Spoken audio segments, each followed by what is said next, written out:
Hello and welcome to our YouTube channel success thunder. और हम आ गए हैं एक और नए इंफॉर्मेशनल और एजुकेशनल वीडियो के साथ। Hello everyone, welcome to our YouTube channel success thunder. तो आज हम लोग एक पैरेलल रो अरेंजमेंट के साथ हैं, जिसमें 10 लोगों का अरेंजमेंट है और कुछ लोग रो 1 में बैठे हैं जो कि साउथ की तरफ फेस कर रहे हैं, कुछ लोग रो 2 में बैठे हैं जो कि नॉर्थ की तरफ फेस कर रहे हैं। और इनके साथ एक पैरामीटर्स भी है कि इनको डिफरेंट डिफरेंट फ्रूट्स भी पसंद है। तो सबसे पहले आप क्वेश्चन का स्क्रीनशॉट ले लीजिए। तो ये देखिए, ये क्वेश्चन है, आप इसका एक बार स्क्रीनशॉट ले लीजिए। थोड़ा सा लंबा क्वेश्चन है तो एक ही स्क्रीन पे नहीं आ पा रहा है। ठीक है, आप इसका भी स्क्रीनशॉट लेके खुद से बनाने की कोशिश करिए। उसके बाद मेरी अप्रोच देखिए कि मैंने इस क्वेश्चन को कैसे बनाया है, और फिर देखिए टाइमिंग डिफरेंसेस कि आपको बनाने में कितना समय लगा और अगर आप मेरे तरीके से बना रहे हो तो कितना समय लग रहा है। उस हिसाब से फिर आप डिसाइड करिए कि आपको कौन सी अप्रोच फॉलो करनी है। तो चलिए क्वेश्चन को हम लोग पढ़ना शुरू करते हैं। क्वेश्चन में लिखा है, there are 10 people A B C D E P Q R S T। और ये जो 10 लोग हैं ना, ये लोग 2 पैरेलल रोज में रहते हैं और हर रो में 6 चेयर्स हैं। मतलब एक चेयर क्या होगी, वेकेंट होगी। ठीक है, तो इतना हमें समझ में आ गया कि 6 सीट है, 10 लोगों का अरेंजमेंट है, टोटल 12 सीट है, मतलब हर रो में एक एक सीट वेकेंट रहेगी। तो इतनी चीजें हमें समझ में आ गई। और सबसे पहले मोस्ट इंपॉर्टेंट चीज, अगर आप पहली बार हमारे चैनल पे विजिट कर रहे हो तो चैनल को सब्सक्राइब कर दीजिएगा, वीडियो को लाइक कर दीजिएगा और शेयर कर दीजिएगा। चलिए फिर अभी क्वेश्चन को पढ़ना शुरू करते हैं। तो क्वेश्चन में लिखा है, A B C D E are sitting on row 1। A B C D जो है वो रो 1 में बैठे हैं। ठीक है, ए बी सी डी और ई जो है ना वो रो 1 में बैठे हैं। All are facing towards south direction, तो सब साउथ डायरेक्शन में फेस कर रहे हैं। P Q R S T जो है वो किस पे बैठे हैं, रो 2 में बैठे हैं और सबके सब नॉर्थ डायरेक्शन फेस कर रहे हैं। और ये लोग को डिफरेंट डिफरेंट फ्रूट्स भी पता है, तो पसंद है। तो हाँ, हमें ये चीज पहले से पता था। आगे क्वेश्चन में क्या लिखा हुआ है, आगे क्वेश्चन में लिखा हुआ है, the one who like grape sits opposite to P. मतलब वो जिसको कि ग्रेप पसंद है वो पी के ऑपोजिट बैठता है। तो देखिए, मैं आपको एक चीज बता दूं ना कि हम लोग कभी भी क्वेश्चन करेंगे तो उससे पहले हम लोग को कोशिश करनी है कि हम लोग को सारी कंडीशंस नोट कर लेनी है। ठीक है, तो इससे बहुत फायदे होते हैं। तो पहले कंडीशन हम नोट करेंगे कि जिसको ग्रेप पसंद है वो पी के ऑपोजिट बैठा है। The one who likes avocado sits third left of T. अच्छा, टी के थर्ड लेफ्ट पे वो बैठता है जिसको कि एवोकेडो पसंद है।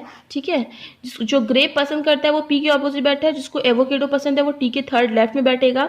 सी doesn't sits at any of the extreme end, तो आप इस चीज को यहीं पे नोट कर लीजिए कि सी जो है वो कभी भी किसी एंड पे नहीं बैठेगा। She does not sits at any of the extreme end one seat is vacant between P and Q. तो यहाँ पे लिख दीजिए, क्योंकि पी के बारे में यहाँ पे आपने ऑलरेडी नोट किया है, तो इसीलिए आपको क्या करना है कि यहीं पे पी के बगल ही इस चीज को लिख देना है कि पी और क्यू के बीच में एक सीट जो है वो वेकेंट है। Right, the one who likes apple sits second left from the right end of the row in row 2। देखिए, रो दूसरी कौन है, ये वाली है। और इसमें क्या लिखा हुआ है, the one who likes apple sits second left from right end. Right end से ये राइट एंड ये वाला है, ये राइट एंड है, इसके सेकंड लेफ्ट कौन सा है, 1 2 ये है। तो मतलब एप्पल कहाँ पे आ जाएगा, एप्पल यहाँ पे आ जाएगा। यही तो क्वेश्चन में लिखा है कि the one who likes apple sits second left from right end of the row 2। Row 2 के राइट एंड से जो सेकंड लेफ्ट पे है प्लेस, वहां पे कौन आएगा, वो आएगा जिसको एप्पल पसंद है। आगे लिखा है, ए फेसेस दी वेकेंट सीट। ए वेकेंट सीट को फेस करता है, तो इसको हम लोग नोट कर लेते हैं एज इट इज कि ए जो है वो वेकेंट सीट को फेस करेगा और डी क्यू को फेस करेगा। तो इस चीज को हम यहाँ नोट करेंगे क्योंकि क्यू के बारे में यहाँ पे ऑलरेडी बात हो चुकी है। तो यहीं पे लिखेंगे ना, तो इसी को कहते हैं कंडीशंस को कंपाइल करके नोट करना। ठीक है, D faces Q. There are 3 seats between S and Q. S और क्यू के बीच में 3 सीट है, तो यहीं पे लिखेंगे एस और क्यू के बारे में बात, क्योंकि क्यू के बारे में यहीं कहीं आसपास चीजें लिखी हुई है। तो क्वेश्चन में लिखा है, there are 3 seats between S and Q. S और क्यू के बीच में 3 सीट है। Q who does not face the one who likes banana. Q जो है उसको फेस नहीं करता है जिसको बनाना पसंद है। ठीक है, क्यू उसको फेस नहीं करेगा जिसको बनाना पसंद है, तो हम लोग इसमें लिख दिए हैं Q who does not face the one who likes banana. T sits opposite to the one who likes pears. अच्छा, टी उसके ऑपोजिट बैठेगा जिसको पियर पसंद है। टी के बारे में यहाँ बात कही गई, तो यहीं पे हम लोग नोट कर लेंगे कि टी उसके ऑपोजिट बैठेगा जिसको कि पियर पसंद है। T sits opposite to one who likes pears. Pear who does not sit at the extreme end, तो पियर कभी भी एंड पे नहीं बैठेगा, ठीक है। T sits opposite to the one who like pear, T उसके ऑपोजिट बैठेगा जिसको पियर पसंद है।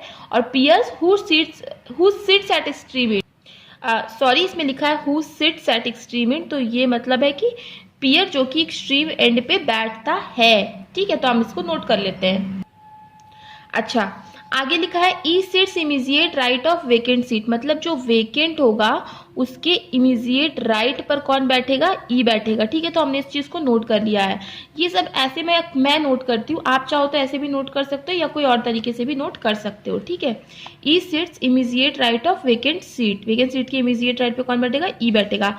Are faces the vacant seat that is second to the right of A, मतलब आर जो है वो वेकेंट सीट को फेस करता है। तो इस चीज को हम यहाँ पे नोट कर लेते हैं कि जो आर होगा वो किसको फेस करेगा, वेकेंट सीट को फेस करेगा।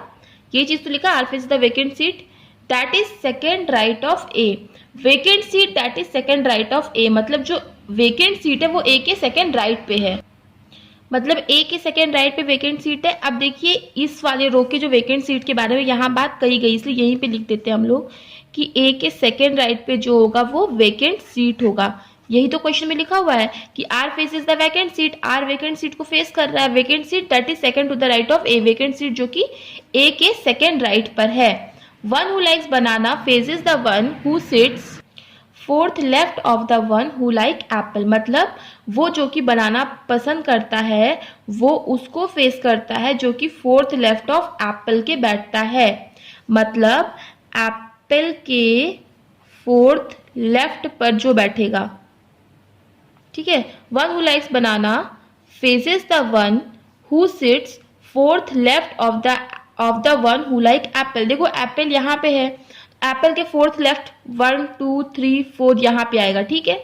तो और क्या चीज लिखी है, one who like banana faces the one, जो बनाना पसंद करता है वो उसको फेस करेगा, who sits fourth left of the one who like apple, मतलब एप्पल के जो फोर्थ लेफ्ट पे आएगा उसको वो फेस करेगा जिसको कि बनाना पसंद है।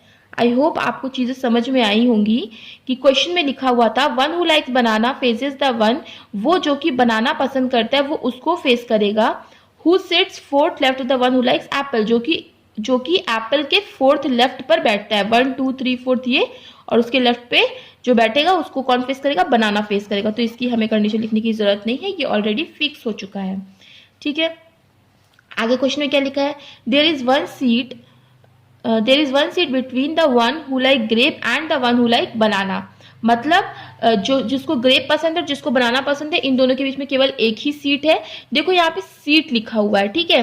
तो सीट लिखा हुआ है तो हम यहाँ पे ग्रेप को फिक्स कर सकते हैं कि ग्रेप यहीं पे आएगा, और यहीं पे अगर पर्सन लिखा होता तो हम ग्रेप को फिक्स नहीं कर सकते थे। हो सकता है ग्रेप यहाँ आ जाए, हो सकता है ग्रेप यहाँ आ जाए, और यहाँ पर केवल एक ही पर्सन बैठता हो, ठीक है। तो इस चीज को हम लोग इसीलिए अभी फिक्स कर पा रहे हैं क्योंकि यहाँ पे सीट लिखा है। इस चीज का आपको बहुत ध्यान देना है, बहुत कंफ्यूजिंग चीजें पूछी जाती हैं एग्जामिनेशन में। तो there is one seat between the one who likes grape and the one who likes banana. The one who likes guava sits immediate right of the one who likes peach, मतलब peach जिसको पसंद है उसके immediate right पे guava वाला आएगा, ठीक है। The one who likes guava sits immediate right of the one who likes peach. One who likes peach sits adjacent to B. अच्छा, जिसको पीच पसंद है वो B के एडजेसेंट बैठेगा। तो इस चीज को मैं इस तरीके से नोट कर ले रही हूँ, पीच के अगल बगल ही, ठीक है। One who likes peach sits adjacent to B. One who likes fig faces the one who sits adjacent to vacant seat. अच्छा, जिसको फिग पसंद है वो उस बंदे को फेस करेगा जिसके अगल बगल वेकेंट सीट हो सकती है, ठीक है। तो the one who likes fig faces the one, fig जो है वो उसको फेसेस करेगा, who sits adjacent to vacant seat, जो कि वेकेंट सीट के एडजेसेंट बैठता है, ठीक है। One who likes citrus sits adjacent to the one who faces the one who likes grapes, जो सिट्रस है वो उसके अगल बगल बैठता है, sits adjacent to the one who faces the one who likes grape, मतलब सिट्रस या तो फिर यहाँ पे आएगा या तो फिर सिट्रस यहाँ पे आएगा। That means the one who likes citrus sits adjacent to the one, वो बंदा जिसको सिट्रस पसंद है वो उसके अगल बगल बैठेगा जिसको जो कि उस बंदे को फेस करता है जिसको ग्रेप पसंद है, राइट। इस लाइन को एक बार फिर से समझते हैं। The one who like citrus sits adjacent to the one, वो बंदा जिसको सिट्रस पसंद है वो उसके अगल बगल बैठता है। Who faces the one who likes grape, जो कि उस बंदे को फेस करेगा जिसको ग्रेप पसंद है, ठीक है। तो ग्रेप को जो फेस करेगा उसके अगल बगल ही सिट्रस आएगा। आई होप इतनी चीज़ें आपको समझ में आई होंगी, कैसे हमने ये कंडीशन बनाए ये आपको समझ में आया होगा। अब हमें इसकी ज़रूरत नहीं है, अब हम इससे ही अपने क्वेश्चन को सॉल्व कर लेंगे। आइए देखते हैं कैसे। देखिए अब हम कंडीशंस को देखेंगे। कंडीशंस में देखिए ग्रेप के बारे में इंफॉर्मेशन लिखी है कि ग्रेप जो है वो पी, जो ग्रेप लाइक करता है उसके ऑपोजिट पी आएगा, तो पी मतलब यहाँ पे आ जाएगा। इस चीज़ को कैंसिल करते हैं। आगे लिखा है पी और क्यू के बीच में एक वैकेंट सीट है, मतलब पी यहाँ पे तो क्यू यहाँ पे और P यहाँ पे तो Q यहाँ पे, इसकी दो पॉसिबिलिटी बन रही है। लेकिन एक चीज और लिखा है कि Q कभी भी उसको नहीं फेस करेगा जो कि बनाना लाइक करता है, मतलब Q यहाँ पे नहीं आएगा, मतलब Q कहाँ पे आ जाएगा, यहाँ पे आ जाएगा। तो ये कंडीशन भी हमारी सॉल्व हो गई। और क्वेश्चन में लिखा था कि Q और S के बीच में 3 लोग होंगे, तो 1 2 3 S यहाँ पे आ जाएगा। Q और S के बीच में 3 लोग हो गए और Q जो है वो D को फेस करता है, तो ये भी आ गया। P और Q के बीच में एक वैकेंट सीट होगी, मतलब वैकेंट सीट या तो ये होगी, वैकेंट सीट या तो फिर ये होगी। अभी इस चीज को हम लोग ऐसे ही छोड़ देते हैं, आगे हम लोग बढ़ने की कोशिश करते हैं। तो क्वेश्चन में और क्या लिखा है जो इस चीज से हम लोग जिस चीज को रिलेट कर सके, वो है T। ओके, T को पियर फेस करता है, सॉरी T जो है वो पियर को फेस करेगा और ये दोनों एंड में आएंगे, तो इसके लिए केवल एक ही जगह यही बचती है, क्योंकि यहाँ पे तो ऑलरेडी S आ चुका है। T जो है वो पियर को फेस करेगा और ये दोनों एंड में आ जाएंगे, तो ये भी हो गया कैंसिल। और T के थर्ड लेफ्ट में एवोकेडो है, तो 1 2 3 ये P के बाद ही कौन आ जाएगा, एवोकेडो आ जाएगा, राइट। तो ये वाली भी कंडीशन हमारी सॉल्व हो गई है। अब P और Q के बीच में एक ही वैकेंट सीट है, तो एक ही जगह यहाँ पे बची है P और, तो यही वैकेंट सीट होगी। और अगर ये वैकेंट सीट होगी तो सिट्रस कहाँ पे आ जाएगा, सिट्रस यहाँ पे आ जाएगा। ये कंडीशन भी हमारी सॉल्व हो गई। और क्या बोला था, A वैकेंट सीट को फेस करेगा, तो A यहाँ पे हो जाएगा, A वैकेंट सीट को फेस कर लेता है। और क्या बोला था कि C जो है वो कभी भी एंड में नहीं आएगा, C कभी एंड में नहीं आएगा, तो C के लिए केवल यही एक जगह बची, क्योंकि एक तो वैकेंट सीट होगी ही और बाकी सब तो भर गई, तो वैकेंट सीट यही वाली होगी, ठीक है। तो C कभी भी एंड में नहीं आया, राइट। आगे लिखा क्या कि पीच के इमीडिएट राइट में आएगा गुआवा, राइट। अभी देखो यहाँ पे कहाँ कहाँ पे जगह बचती है। देखो पीच के इमीडिएट राइट में गुआवा यहाँ पे नहीं आ सकता, ठीक है। पीच यहाँ पे भी, मतलब सेकेंड रो में कहीं जगह बची नहीं कि पीच के इमीडिएट राइट में गुआवा आ सके। केवल इसी रो में एक जगह बची है कि पीच के इमीडिएट राइट में गुआवा आ सके, तो ये वाला भी हमारी कंडीशन जो है वो क्या हो गई, सॉल्व हो गई। और क्या लिखा था, पीच और बी जो होंगे वो एडजेसेंट बैठेंगे, तो बी यहाँ पे बैठा दीजिए। ए बी सी डी ई ही केवल बचा है, तो ई यहाँ पे आ जाएगा। ये वाली कंडीशन भी सॉल्व हो गई। और बोला ए के सेकंड राइट पे वेकेंट है, तो हाँ ए के सेकंड राइट पे वेकेंट है। और क्या बोला, फिग जो है वो उसको फेस करेगा जिसके अगल बगल जो है वो वेकेंट सीट होगी। तो फिग के लिए ये जगह बची, तो फिग यहाँ पे ही हो सकता है, क्योंकि फिग ई को फेस कर दिया और ई के अगल बगल वेकेंट सीट है, तो ये कंडीशन भी हमारी सॉल्व हो गई। और क्या बोला था कि वेकेंट के इमीडिएट राइट पे ई आएगा, तो वेकेंट के इमीडिएट राइट पे ई भी आ गई, ये कंडीशन भी हमारी सॉल्व हो गई। और क्या बोला कि आर के जस्ट ऑपोजिट कौन आएगा, वेकेंट सीट आएगा, तो हाँ ये वाली भी कंडीशन हमारी सॉल्व हो गई। अब ये देखिए सारे के सारे लोग सेट हो चुके हैं, केवल एक लोग का फ्रूट बच गया है और यहाँ पर केवल एक ही फ्रूट बचा है, वो है चेरी। तो फिर टी को कौन सा फ्रूट पसंद होगा, चेरी पसंद होगा। देखिए सारी की सारी पॉसिबिलिटीज कितनी आसानी से एलिमिनेट हो गई, सारी की सारी कंडीशंस आसानी से एलिमिनेट हो गई। एक ही पॉसिबिलिटी में हमने इतना टफ क्वेश्चन बना दिया। और नो डाउट ये क्वेश्चन मेंस का था और इसमें बहुत सारी कंडीशंस जो यहाँ पे दी गई थी हम लोगों को ज़रूरत ही नहीं पड़ी, हमने सही अप्रोच फॉलो किया और कंडीशंस नोट करते ही हमने पजल को सॉल्व कर लिया।